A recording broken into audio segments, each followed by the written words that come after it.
लग्ना अगोदरच 2 मुले असताना केले दुसरे लग्न, पुढे घडले भयंकर। ऐकूनच हादरून जाल। मैं शादीशुदा हूँ, मेरा एक बच्चा भी है, ये बात सच है, पर हम आपसे बहुत प्यार करते हैं, इसलिए मैंने ये बात आपसे छुपाई, मुझे माफ कर दो। असे म्हणताच आकाश उर्फ विशालचे मन हे पागळले आणि त्याने नीतू उर्फ शालिनीसोबत मांडलेला संसार रेटायचे ठरवले। पण मनामध्ये तिच्याविषयी निर्माण झालेला किंतु काही केलंच जात नव्हता। दिवसेंदिवस तो वर डोके काढायचा आणि घरामध्ये या नवविवाहित दाम्पत्यामध्ये भांडणे होत राहायची। आकाशचे कुटुंबीय या विवाहाच्या विरोधातच होते। नवदाम्पत्यांचे पटत नसल्याचे पाहून बाप पुढे आला आणि त्याने आपल्या मुलाला एक प्लॅन सांगितला। नेमके पुढे काय झाले त्याची ही पुढील हकीकत आहे। पण ही व्हिडिओ पुढे पाहण्याअगोदर जर तुम्ही या चॅनलवर जर नवीन असाल तर प्लीज आपल्या ह्या मराठी चॅनलला नक्की सबस्क्राइब करा। उत्तर प्रदेश येथील जौनपुर जिल्ह्यातील चंदवक पोलीस ठाण्याच्या हद्दीमध्ये खुंजी नावाचे एक गाव आहे। या गावामध्ये यादव कुटुंबीय राहते। या कुटुंबातील आकाश उर्फ विशाल दीनदयाळ यादव हा 24 वर्षाचा तरुण हा आपल्या कुटुंबियासमवेत राहतो।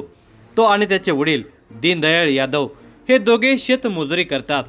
दीनदयाळ यादव याने महाराष्ट्रातील सांगली जिल्हा तसेच गोवा, हैदराबाद, बेळगाव येथेही काम केलेले आहे, त्यामुळे त्याला महाराष्ट्राविषयी बऱ्यापैकी माहिती आहे। आकाश उर्फ विशाल यादव जवान झाला होता। तारुण्याचे वारे अंगात वाहू लागल्याने साहजिकच त्याला आता एका सोबतीनीची गरज वाटत होती। त्याची नजर भिरभिरू लागली आणि या प्रेम शोधणाऱ्या डोळ्यांना नीतू उर्फ शालिनी यादव दिसली। पाहता क्षणी तो तिच्यावर भाळला, मग त्याने वेळ जाऊ दिला नाही। तयार लागलीच तिच्याची ओळख करून घेतली होती। थोडी बोलाचाली झाली। रपळत्या दोघांनी एकमेकांचे फोन नंबर्सही घेतले होते। तिने मोबाईल नंबर घेतला तसेच आपलाही नंबर दिला। हे पाहून तो हरकला।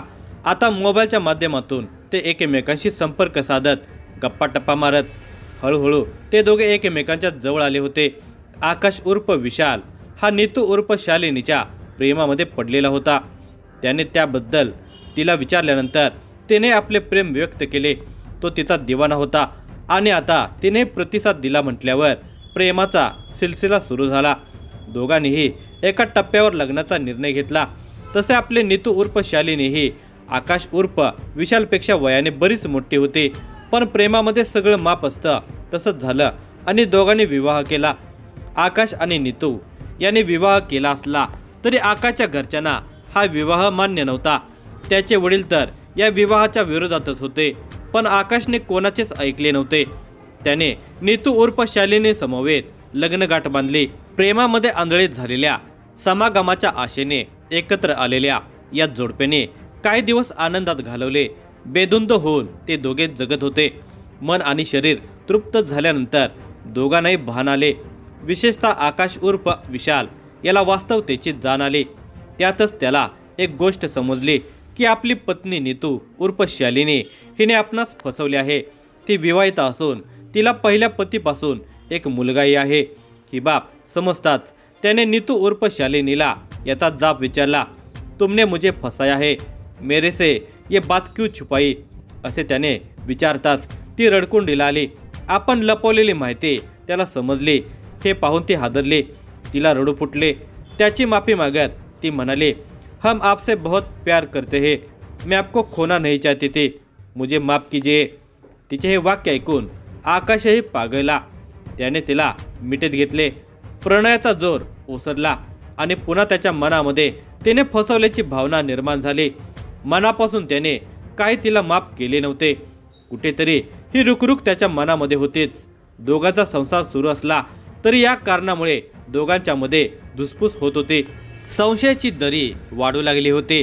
असह्य झालं की नीतू उर्फ शालिनी हे मध्ये मध्ये घर सोडून जायचे आणि काही दिवसांनी पुन्हा परत यायचे। या दरम्यान तिचे कोणातरी व्यक्तीशी मोबाईलवरील संभाषण वाढू लागले होते। त्यामुळे आकाश आणि नीतू यांच्यातील संबंध दुरावत चालले होते। मुळात आकाश उर्फ विशालचा बाप दीनदयाळ यादव हा या लग्नाच्या विरोधातच होता। त्याला नीतू उर्फ शालिनी ही सून म्हणून पसंत नव्हते। आता त्याचाच मुलगा तिच्यावर रुष्ट आहे आणि ती कोणाशी तरी बोलत असते। ही बाब ध्यानात आली तशी त्याला एक संदेश मिळाली। तिला आपल्या मुलाच्या आयुष्यातून घालवण्यासाठी आता तो मुलाचे कान भरू लागला। बाप आणि लेक दोघे मिळून नीतू उर्फ शालिनीला याबाबत जाब विचारू लागले। घरामध्ये भांडण तंटे सुरू झाले। या साऱ्याचा परिणाम असा झाला की नीतू उर्फ शालिनी यादव हिने पती आकाश उर्फ विशाल आणि सासरे दीनदयाळ रामबाली यादव यांच्या विरोधामध्ये उत्तर प्रदेश येथील चंदवक पोलीस ठाण्यामध्ये तक्रार दाखल केली। पोलिसांनी पती आणि सासऱ्यांना पोलीस ठाण्यामध्ये बोलावून घेतले आणि समजावून सांगितले। त्यावेळी या दोघांनी पुन्हा तिचा शारीरिक आणि मानसिक छळ करणार नाही असे सांगितले। नीतू उर्फ शालिनी हिला गोड बोलून घरी आणले। इकडे दीनदयाळ यादव याच्या मनामध्ये वेगळेच काही शिजत होते। त्याने आपल्या मुलाला विश्वासात घेतले। तोही दुःखीत होता, कारण त्याला आपल्या पत्नीने फसवले याची सल होते। म्हणूनही तो बापाच्या अधीन गेला।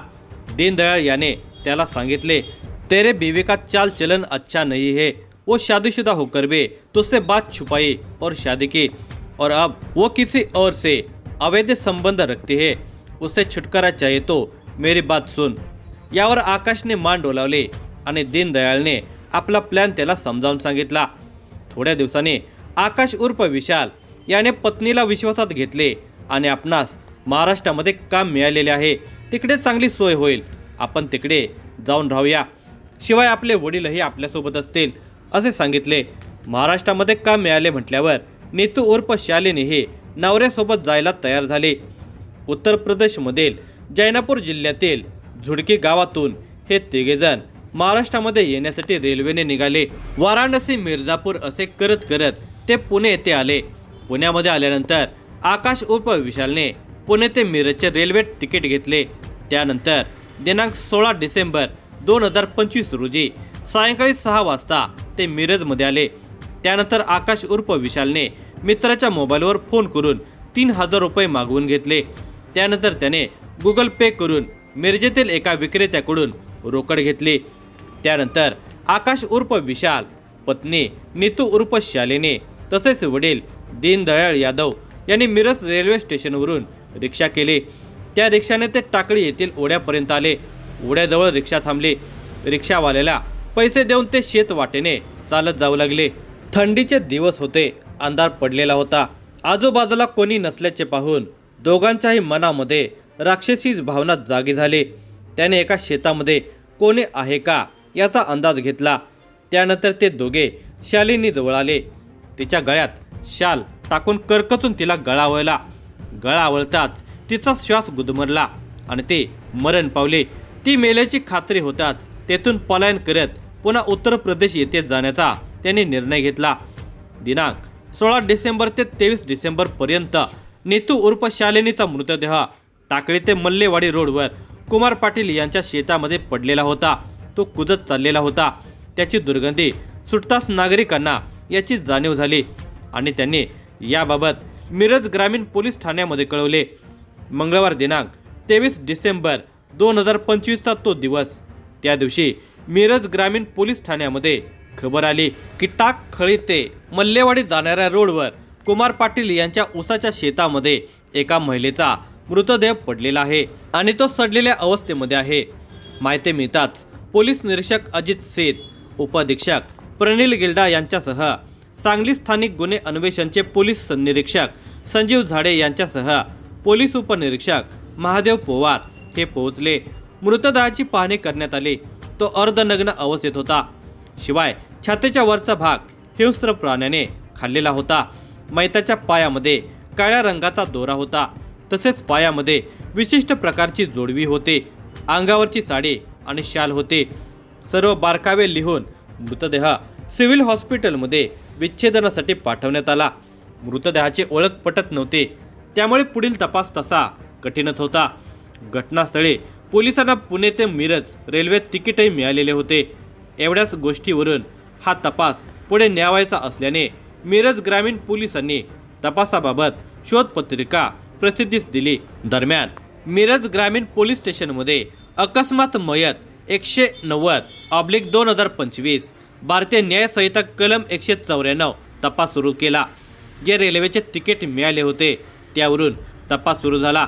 तसेच तांत्रिक माहिती आणि CCTV फुटेजही तपासाला मदत करणारे ठरले। कारण याद्वारे हे मिळालेले रेल्वे तिकीट UPIच्या माध्यमातून केल्याचे स्पष्ट झाले। त्यावरून तिकीट घेणाऱ्या व्यक्तीचे नाव, गाव, इतर माहिती स्पष्ट झाल्या। त्या व्यक्तीबाबत बँकेचे तपशील उच्चस्तरीय पातळीवर प्राप्त झाले।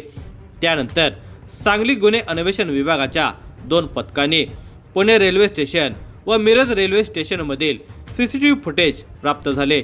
मैताच्या अंगावर असणारे साडी आणि CCTV मध्ये तीच साडी परिधान केलेली महिला आणि त्यांचे वर्णन जुळले। त्या आधारे 2 संशयित व्यक्तींची नावे निष्पन्न झाली।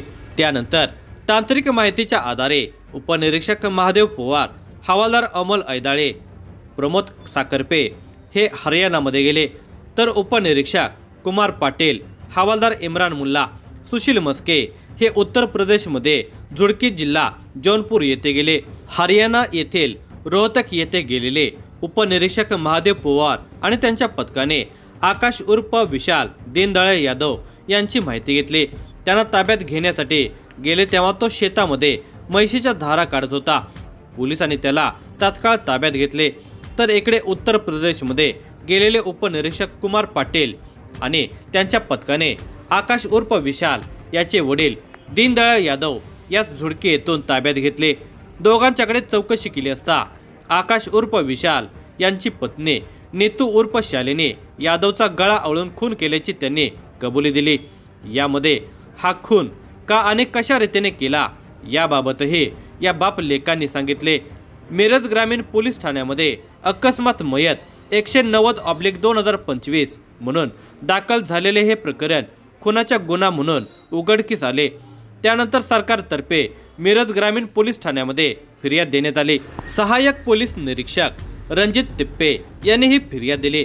गुन्हा रजिस्टर नंबर 10/2026 भारतीय न्याय संहिता कलम 103(1)(3)(5) नुसार संशयित आरोपी आकाश उर्फ विशाल दीनदयाळ यादव, दीनदयाळ रामबाले यादव, वय वर्षे 55, दोघे राहणार खुंजी, ठाणा चंदवक, जिल्हा जौनपूर, उत्तर प्रदेश यांच्यावर हा गुन्हा दाखल करण्यात आला। न्यायालयाने त्यांना 7 दिवसांची पोलीस कोठडीत ठोठावलेली आहे।